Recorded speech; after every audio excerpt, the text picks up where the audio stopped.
I'm your host, Donna Cates, and each week we'll dive into powerful stories, expert strategies, and practical tools to help you take charge of your financial future.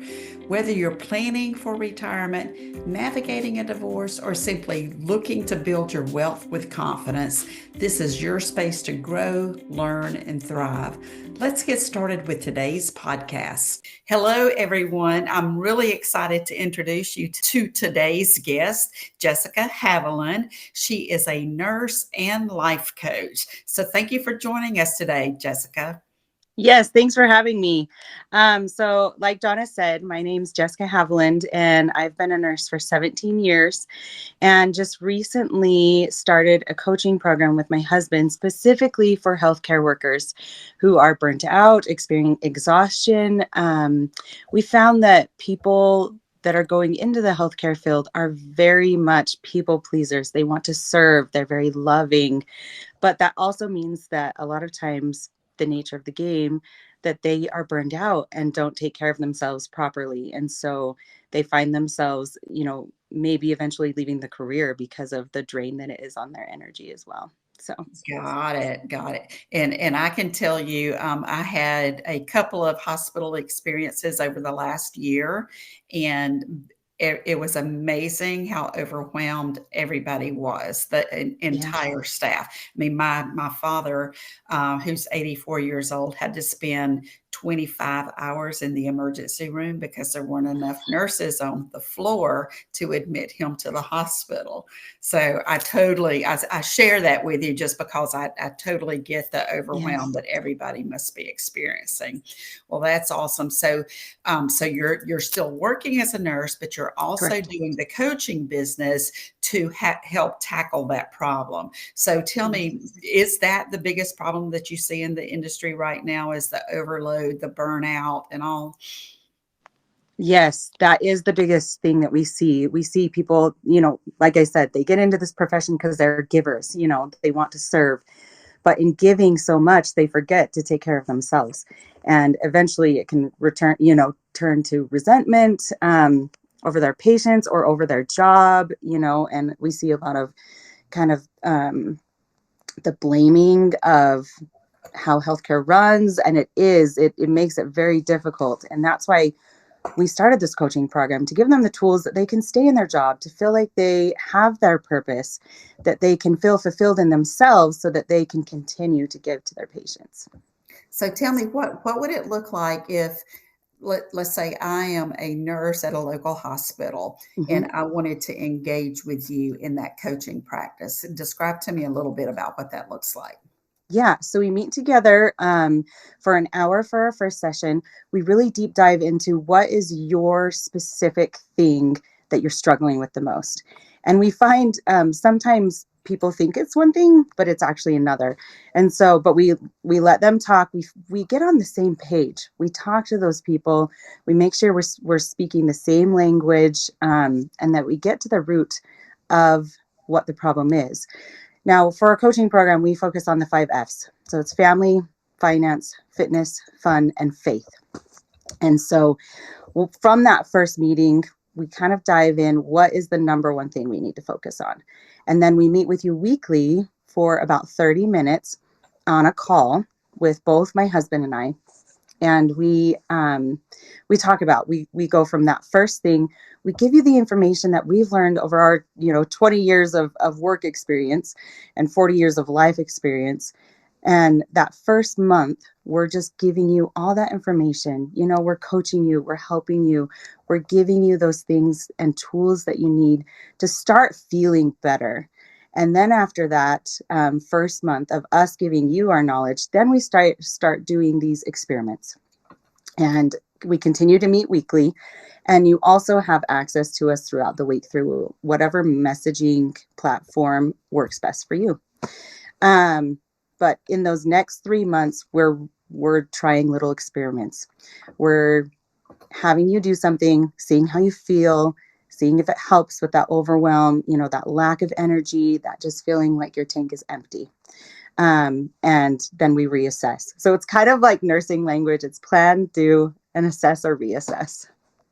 Oh, I love it. I love that. And we all have our little acronyms with whatever industry we're in. So Yes. that's awesome. So tell me with the work that you're doing, how do you see the industry as a whole changing over the next 5 to 10 years, and how are you staying on top of what's needed? Yeah, that's a great question. Because there's a lot of things going on. And my husband is really great at this because he's in more of that management and pushing healthcare in a different direction. So he's kind of on the front line of changing healthcare that way, which is so cool. And I'm kind of on the back end, right? Like working with the staff and those types of things. But I mean, ever since I was in nursing school 18 years ago, there's been a nursing shortage, and I don't think that's going away ever. And so that is why our focus is on those healthcare workers and students too. We work with students to help them to preemptively combat this so that they are taking care of themselves, so that as the demands of the job come, which they do, that they're prepared.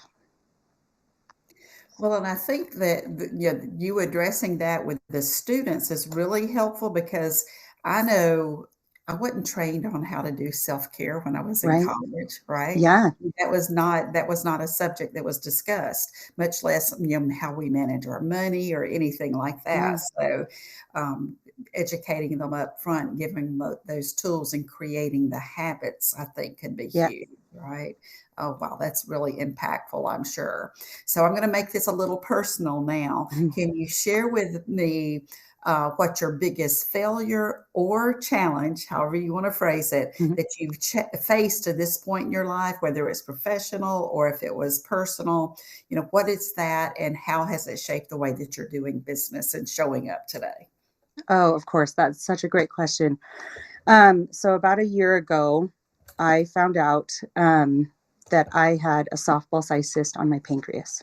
Ooh. At that time, it was said it was a mass, so we weren't sure if it was cancer or not. And just all the fears and things, I think changing that role of becoming the patient, where I've been the nurse for so long, was so challenging, but also so rewarding because it gave me the chance to see from that side and see from the patient side, you know, what's working, what's getting through to our patients and what's not. I would say I'm still not quite back to my normal, and I may never be.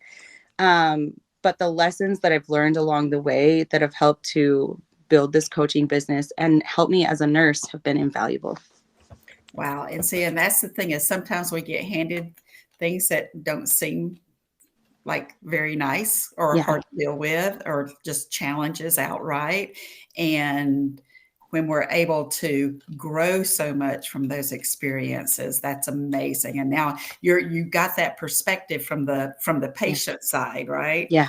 And now, yeah, so that's just really awesome. I hate that you had to go through that. I know that had to be very, very scary. Yeah. But I'm glad that you're on the other side of it now. Yeah.